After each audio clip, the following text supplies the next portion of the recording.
Welcome back to Shattering Myths. We have, over these last couple of days, turned our attention to an accurate and complete translation of Numbers, which is Bamidbar in the wilderness in Hebrew. The 6th chapter, beginning right around the 22nd verse, although understand there are no chapters and verses in the Torah or any place in the Torah, prophets, and Psalms. They were added many thousands of years after they were written by religious institutions. Do you think there's a reason, perhaps, that Yahowah did not scribe his Torah, prophets, and Psalms with the chapter and verse notations, Kirk? Well, it is easier to mess them up if you do it that way. And why is it easier to mess it up if you put chapter and verse designations? Well, you can organize the thoughts accordingly and break thoughts up. And, you know, a lot of times things become out of context when you do that as well. That's correct. A Christian will believe, as a Muslim does with the Quran, that a person is not citing quoting something correctly. They will view a correct quotation if you cite an entire verse. Mm-hmm. And they will say, well, that's, that. And by the way, they typically don't. They typically take something out of a verse, like Quran 5:32, where they say if a person kills one person, it's as if they killed all humanity, to show that the Quran is and Islam is peaceful, when in fact they removed the beginning of the verse where they said, we mandated for the people of the book, the Jews, that if they kill one person, that they killed all humanity. It's a rule for the Jews, not a rule for the Muslims. And they take it out of the context of the verse that follows, which says that the penalty for those who wage war against Muslims and those who are in opposition to Islam is that they be murdered, crucified, and mutilated. And instead of just taking it out of context to create a misimpression, is what Paul did to create his gospel of grace, was to take Yahweh's statements out of context. And so this notion of having chapter and verses gives people the idea that they can cite something as a chapter and verse, and having conveyed its meaning when, as we found out with our 3-week review of Yahowah 3:16, that if you take it out of context, you will come up with a meaning that's the antithesis of what was conveyed in context. I've seen the little Bible, the original one that the priest in France broke it down in chapter and verse. That's where it all came from. He's the first one to break them down. But in fact, there was a guy who was actually riding on horseback when he was doing it. And he was trying to kind of keep attention as to where he was, and he felt that if he added chapter and verses while riding on horseback, it would be easier for him to kind of know where he was. I cite chapter and verse only because I want people to verify the translations that we are providing for themselves. Sure. And in so doing, if I provide chapter and verse, they can use a variety of different tools to look up the words that are interlinear, and then check the words in a Hebrew-English dictionary and verify the translations. That's the only reason I reference them. But you're right. Chapter and verses are a very bad idea because they take something out of context. And when you do that, you come to the wrong conclusion. One of my favorite for out of context happens to be Yahowah 31. Christians will cite part of one statement, part of one verse in Yahowah 31 to justify their New Testament. And they will say that there was the announcement of the new covenant, and it says that the new covenant will be different than the existing covenant. And that's a mistranslation out of context. Right. And in context, it says that this will be not for Gentiles and not for a church, but for Yisrael and Yahudah, which means this replacement theology of Christianity is torn asunder. And this is not for the Christian church or for Gentiles. It's for Jews and Israel, Yisrael and Yahowah. First of all. And second of all, it says the only difference between the existing covenant and the renewed covenant, the renewal of that covenant, is that the Torah is going to be integrated into our very nature and that Yahweh is going to write it on our hearts. Yeah, that's quite the same, isn't it? Yeah, so you put it in context, and it rather than supporting and justifying a Christian New Testament, it completely annuls any possibility of there being a Christian New Testament. Well, I noticed here that even in this section that we're going over, you start where we started at 624, but you started at 622 because if you don't have 622, then you miss the point. Correct. So I mean that's a case in point there. So. Yeah, exactly. And in fact, let's just read it up to this point, and then I'll have we'll say what Yahweh said next, and then we'll also compare it to the King James version of it. So 622 says, "And Yahweh, he elected to speak the eternal word to influence Moshe, to approach by saying, speak to prompt a decision, to Aaron, and to his sons, to draw near by communicating this demonstrative frame of reference. You should always bless, benefiting by lifting up in love, positively and eternally influencing accordingly, the children of Yisrael," which means individuals who engage and endure with God, who strive and contend with God, who are empowered by and preserved by God, who exert themselves on behalf of and persist with God. By literally saying to them, so the way that you're going to eternally and positively benefit the children of Israel is to say the following things to them. Now that's rather important context, don't you think? Very much so. And that Aaron was going to lift up and positively benefit the children of Israel by saying the following things. And here's the first line, and then we will compare it to the King James here in a moment. It says Yahweh. Doesn't say the Lord. It says Yahweh. Yahweh.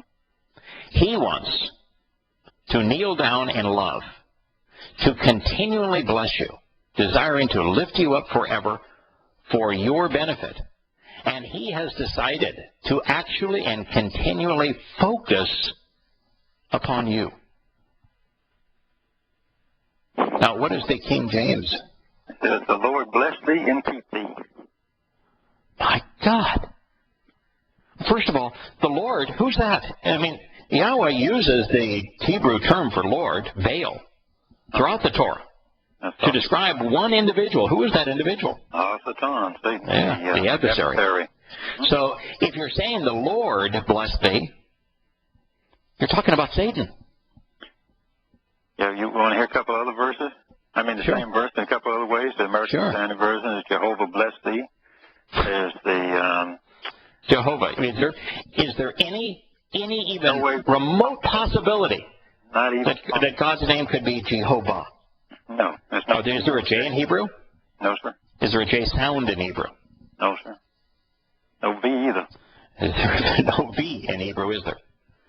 No, they try to put one in there now, but there wasn't one. There was never one up till currently. Yeah. So what happened to the Y? What happened to the H? Yeah. They get the sound of the W, but eliminate it by replacing the letter that creates the O sound with a V.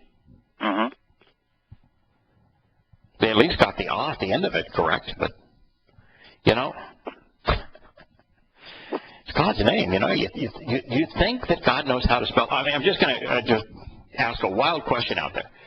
The author of DNA, that is a multi-dimensional, intertwined alphabet, that is the basis for life, that programs life. Do you think that the God who conceived DNA as the language of life would be capable of spelling his own name and his own revelation in a language that he himself also conceived? You would think he would know how to do that. I would think so. Yeah. Yeah, and the fact that he spelled his name 7,000 times and always spelled it the same way, would you say that, maybe that's the way that it should be spelled and therefore pronounced? Mm-hmm. Well, that's Yahowah, folks. So this is Yahowah. As you know, Kirk, it's Yahowah's outstretched arm with an open hand. So the first letter, the Yod in Yahowah's name, and this is, by the way, when Yosha said not a single jot and tittle, he was actually saying Yod in Hebrew. It's the first letter of Yahowah's name. It depicts the very thing that he is doing here. Getting down to lift us up. He's reaching down and out with an open hand to lift us up. That's the first letter of his name. Right. And there's two people standing in his name, right? Right. Uh-huh. One is Abraham, the other is Sarah, mother and father of the covenant. Standing, reaching up. Yeah. By the way, what was the first child of the covenant? What was his name? Yishak. What does it mean? It means laughter. Fun time. Do you think that might define the purpose of Yahowah's covenant family? You would think it's supposed to be a happy thing. Not a miserable thing. You would sure think so. And when God says, I want you to call him Yishak laughter, would you suppose that the creator of the universe has a sense of humor? He does. Yeah. Sounds like a fun guy to be around, don't you think? Yes, it sounds that way to me. So there's two hays in his name, and between these two hays, which are people standing up, not kneeling. So Yahowah is the one kneeling down, and in his name, we're the ones standing up. Standing up. That's pretty, it's the antithesis of religion, isn't it? Yes. Yeah, the absolute opposite perspective is religion. And in between them is the Hebrew wah, which means to increase. It is to enlarge and secure a home. Mm-hmm. And, of course, the home he's talking about is the covenant home, his family. Right, the family home. Right. The family. Yeah. What does Yahowah say about his name when he introduces himself to Moshe? He says it's Hayah. That he exists, it's based upon Haya, that's right, which is the Hebrew word for I was, I am, and I will be, written in the first person as he wrote it, Ihaya. But didn't he also say that Yahowah is my name, and it's the only name? Only name, yeah. And the only way I ever want to be remembered and recalled is as Yahowah? Right. You think he was telling the truth? Oh, yeah.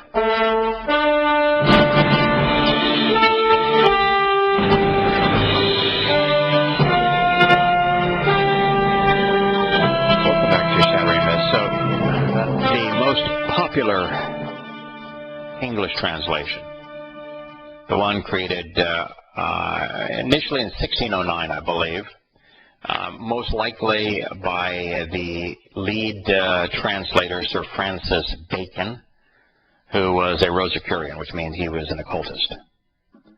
On behalf of King Iams, as he was known at the time, strictly for political reasons. They didn't do it because they wanted people to know the truth. They didn't know it because they were doing something they thought was a service to humanity. They didn't like the Geneva Bible because the Geneva Bible pointed out that God does not authorize kings. The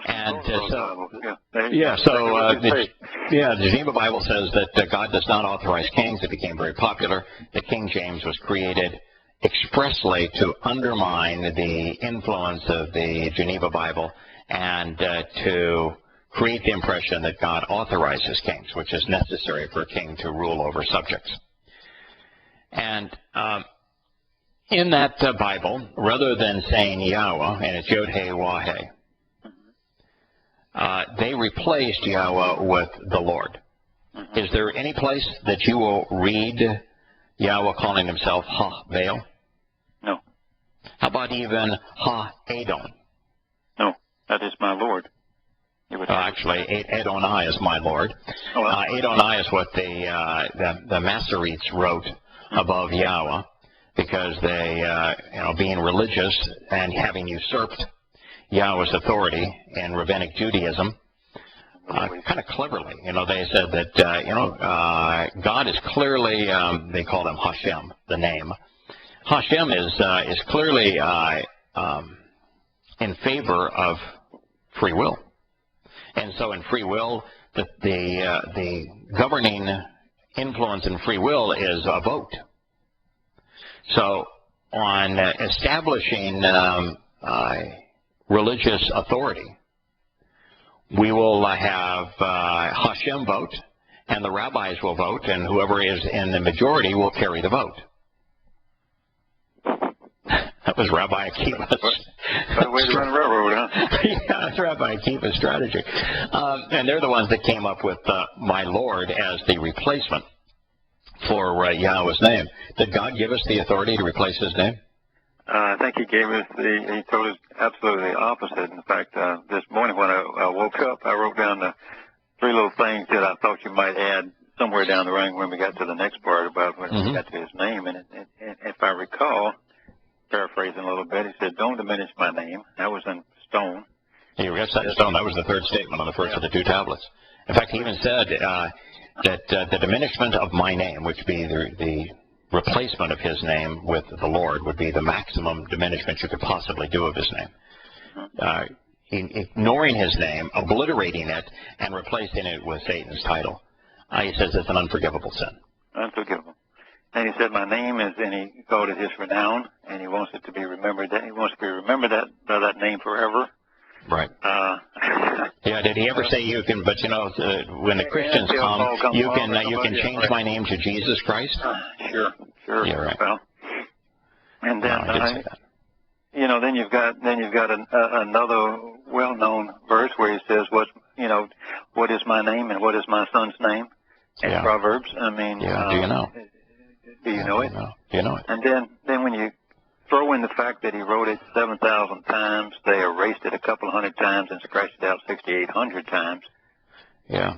You don't have a case here. Yeah, 6832, that you'll find it in the Masoretic text. And in the Dead Sea Scrolls, we find 138 times where it is written that was completely erased from the Masoretic text. You add those 2 together and you get exactly 7,000.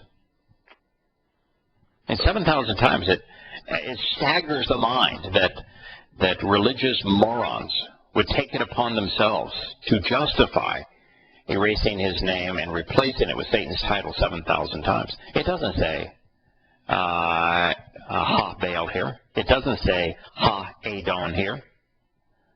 It says Yahowah here. What right does man have to change God's testimony and then hold it up and say this is the inerrant word of God when they knowingly and deliberately have changed it? In the New American Standard, every Bible has, if you read the preface to it, they'll all explain how they did this. And the New American Standard, they say, there is no religious credibility to, there's no respect for, no merit in Yahweh's name. So we took it upon ourselves to change it to the Lord. And every place you read the Lord, in the text you'll find Yod-Heh-Wah-Heh. Doing it deliberately. Knowingly, deliberately, deceiving. That's like going into DNA and saying, I think I'm going to erase about half of it here, and let's see how it works. Very book that Christians claim justifies their New Testament, where Yahowah actually completely undermines any possibility of a New Testament.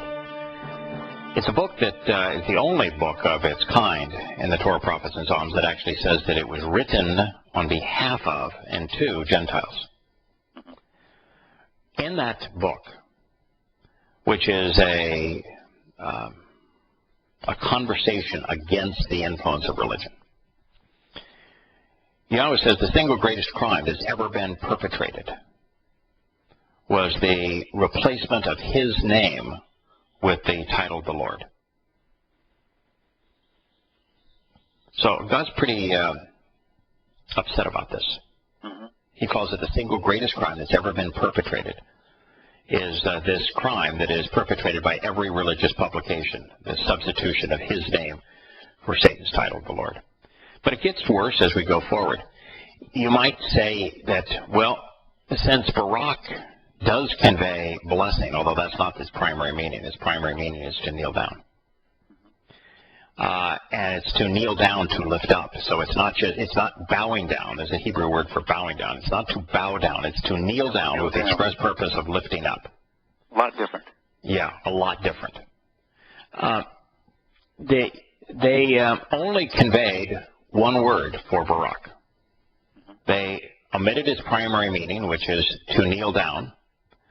They ignored the secondary meaning, which is to lift up, and they chose its tertiary meaning, which is to bless.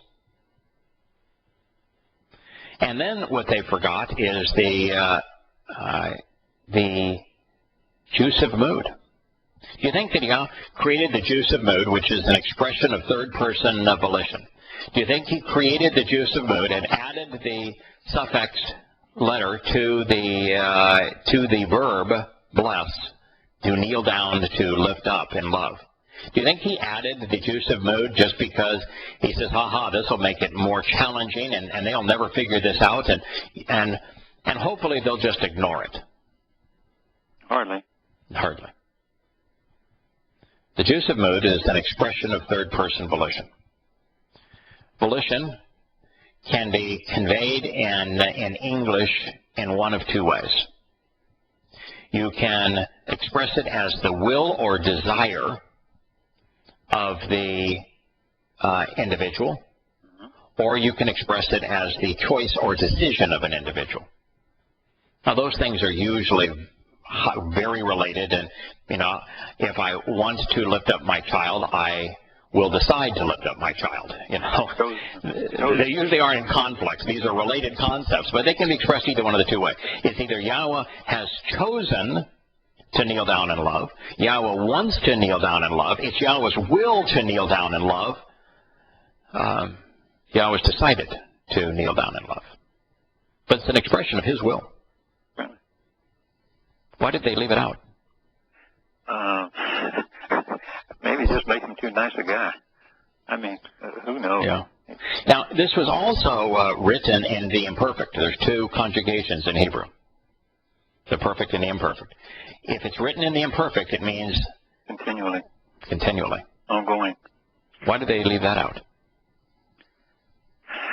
Once again, I can give you a lot of motives, but it's just changed everything. I mean, but Paul told us that God of the Old Testament in his Torah are mean-spirited, and that they enslave, and that they can't possibly save. How could this be a continuous act, and this God's desire to constantly get down on his knees to lift us up, and to do it on an ongoing basis forever, if that were true? It's very much written in the way that a king of England would want you to approach him. I might decide to bless you, Yeah, I might. Yeah. Keep bowing to me, keep doing what I say, Anyway, I might be nice to you. But yeah, of course, it's written as this would be the king getting on his knees to lift up his subjects. Yeah, hardly. Hardly acceptable to and doing it because he wants to, and doing it all the time. Yes, continuously. Yeah. All right. So he wants to kneel down in love, continually blessing you, desiring to lift you up forever for your benefit. Because for your benefit, there's another aspect of this. There's a stem that establishes a relationship between the subject and object. There's three modifiers to this verb. The King James eliminated all three. Now, part of the reason they eliminated all three is the King James, it's not a translation of the Hebrew. There wasn't a single Hebrew scholar on the King James team. Francis Bacon did not know Hebrew, and they had no Hebrew manuscript. The only credible Masoretic manuscript is the Codex Leningratus. It wasn't even found until the 19th century, and it wasn't published until the 20th century. So there is no understanding whatsoever of Hebrew, and so they were translating the Latin, and probably even had no knowledge of any of this. But now that we have the Dead Sea Scrolls, which date to, in the case of the Torah here, date back into the 2nd century BCE, and we have a 11th century Masoretic text, why haven't subsequent translations, of which there have been scores of them, why don't they correct it? Yeah. Right. They just don't do it. These mistakes.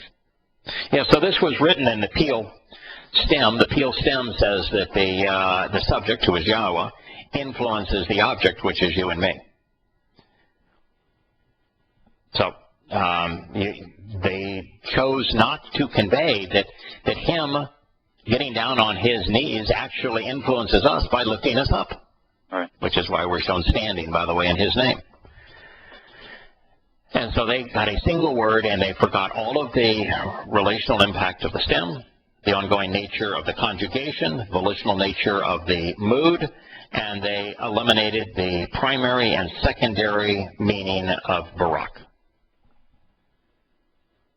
Would you like to share with our listeners, again, you've done this before, but what are the three letters that comprise Barak? What do they tell us about this word? They're the B, R, and the K, which is the Bet, the Rosh, and the Kaf. And, of course, the Bet is a family home, picture of a family home. The R comes from Rosh, the Rosh letter Rosh, and it is a head that is observant through hearing, through seeing, through thinking, and responding. And the Kaf is, of course, an open hand where you would greet someone.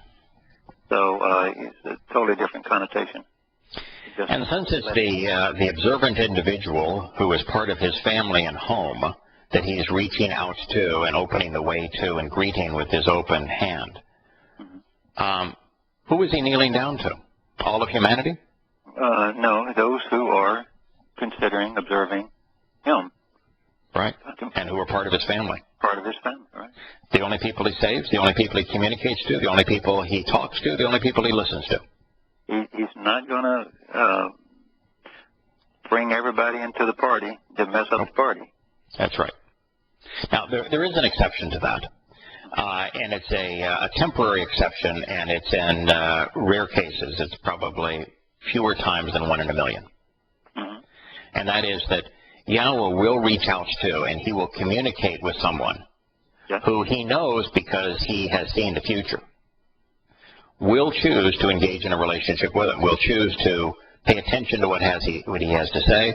Will choose to accept and act upon the terms and conditions of the covenant. And before they do, he will reach out to them. He did it with Abraham. He did it with Dode. He did it with me. He's done it with you. He will reach out to those who he knows he wants to spend eternity to, and that he knows will choose of their own free will to be observant and be part of his family. And he'll introduce himself. Moshe was a great example.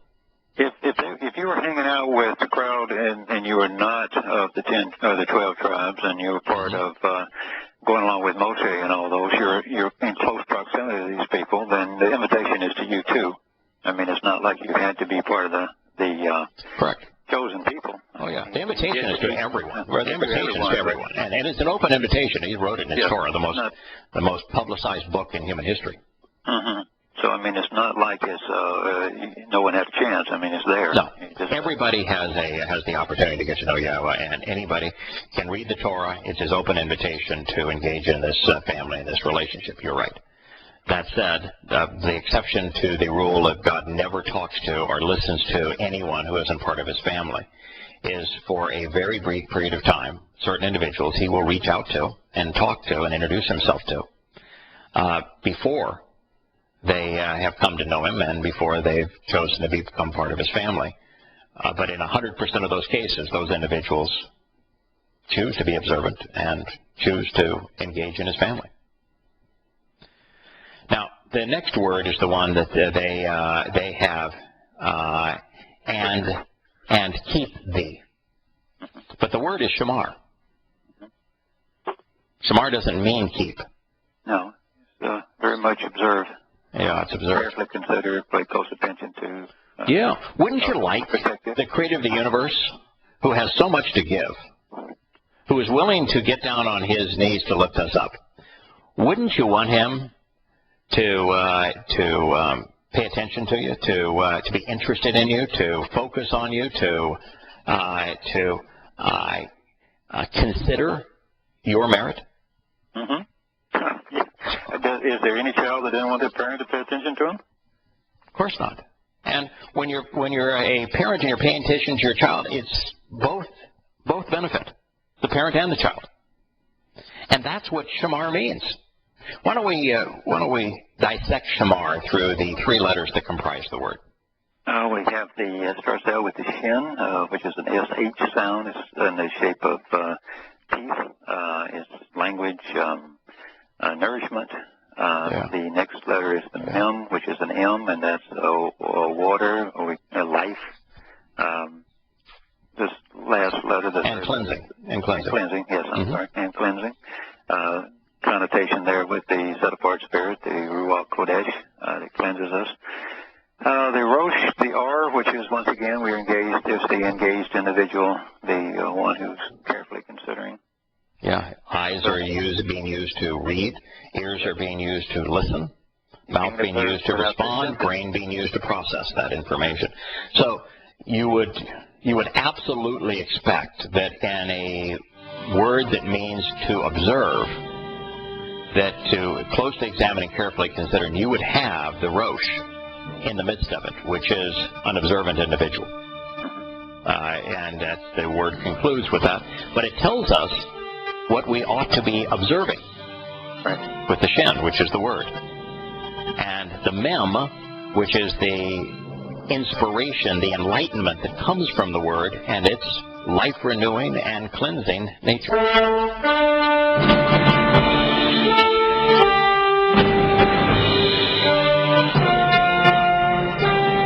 We have really inverted this when we say, have the Lord keeping me. Right. That's having Satan keep control over someone. Pretty much is the way you can keep them is to restrict them, right? Sure. I'm going to keep you here. I'm going to keep you, under control, under my watchful eye. Now, there is a distant derivative of keep in shamar. That's to keep focused on. And protective, in a protective right, sense. in a protective way, so that, as a parent, if you keep focused on your children, you're more likely to protect them from harm. Sure. I'm sorry. But that's a derivative of paying attention and considering them, right? Absolutely. That's a plain close attention. I mean, you watch your kid. Yes. Let me throw in two little quick thoughts, and I know it changes the flow a little bit, but not only do they change all the words and the meanings, right? Even though Yahowah said, "Don't change the jot and the tittle," I mean, they threw away an entire alphabet. Yeah, they did. I mean, so I mean, that's a little more than a jot and a tittle. Yeah, he said don't change a single yod, which was the change to jot. Who knows why they changed it to jot, but it's a yod. It's the smallest letter in Hebrew. It's the first letter of Yahweh's name. And the tittles are the strokes that comprise the Hebrew letters. He says don't change a single one of those. Yeah, and you're right, they threw out the entire alphabet. Now, Terry came up with this yesterday when I went downstairs, and she was listening to the show downstairs, and that's my wife, by the way, and she said to me, I was thinking about the space probe, and I said, okay, and the space probe, when they sent it out, they sent out letters, symbolic letters, to communicate with the great unknown. I mean, Yah did that pretty good to begin with. Yeah, the Voyager space probe was the only probe ever to leave our solar system. It has a plaque on it that uses symbols and letters to describe where it came from and who we are. So they agree that's probably the best way to communicate. Yes, absolutely. So my point is, smart people, why do you poo-poo this language? Yeah. Words which are comprised of letters and are both as written symbols and verbal sounds. That words are the basis of relationship. If you and your wife, Terry, stopped talking, you would have no relationship. If you didn't begin your relationship by talking, you'd have no relationship. If you are thinking like she was thinking and then communicating those thoughts to you, she was thinking in words, and then she communicated the idea in words. Without words, we have no ability to learn, no ability to think, no ability to communicate, no ability to engage in relationships, no ability to grow. Words are the food of the mind and the soul for us to grow, to learn, to be enlightened. There's really nothing more important than words.